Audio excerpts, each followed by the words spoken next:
We never know from day to day what we're going to experience, what's going to be dropped in our laps.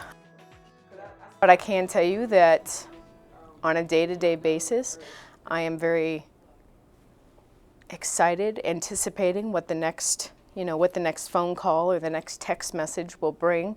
Because it truly is, I think, the best feeling, the best moment in this entire process is when the kids that we've been working so closely with, these young students, these young men and women, the best moment is when they walk across that stage and their principal hands them a diploma, and then they just walk up and they embrace you, and it's just like, oh, it makes it all worthwhile. It really does. The school is only 50% of it. I need the support, I need the buy-in from the parents or the guardians or whomever to be on board with us in what we're trying to implement to ensure that the child is successful with graduation. So it's imperative to me to meet with parents. So we do know that research tells us that relationships are key. So if I can make a connection with that family member or that guardian, then half of the battle is won. Then it's just really reinforcing what it is that you're trying to say and helping them to see that it is possible. Because a lot of times our parents don't believe that it's possible either. Look this way. Extra credit.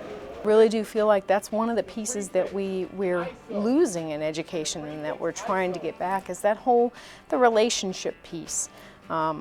We tend to be so caught up in testing, and we over-test the students so much, and they just get so sick of it, and you really do lose that relationship piece. But if you just step back and just ask 30 seconds of questions, 30 seconds, you can't give somebody 30 seconds, 30 seconds of question, you will find out a lifetime, a wealth of information about these students.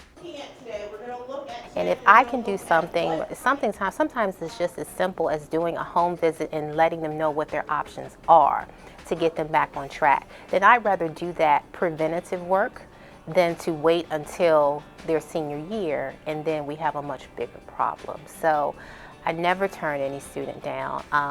It does add to the caseload, but that's okay, because if we can catch them early, that's the goal. We want to stop being reactive and start being proactive. Yeah, I never had a chance to, because she was gone for like 2 days when I was posted. Believe it or not, a lot of what I do when I'm looking for dropout students, I do a lot of investigating on Facebook, social media.